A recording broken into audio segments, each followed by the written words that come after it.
Добрый день, друзья! Взяли квартиру в ипотеку, трехкомнатную. Вот так он выглядит сразу с прохожей.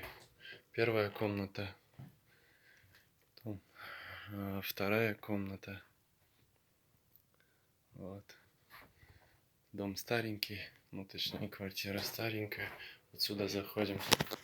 Здесь туалет, не буду показывать в плачевном состоянии. Ванная тоже в плачевном состоянии, не буду показывать сразу. Сразу у нас идет кухня. Кухня вот в таком состоянии. Вот. И еще одна комната.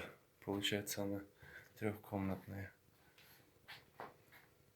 Вот комната в таком состоянии. Все это под ремонт, под снос и под капитальный ремонт. Подписывайтесь, друзья, и будем показывать, как ремонт делается.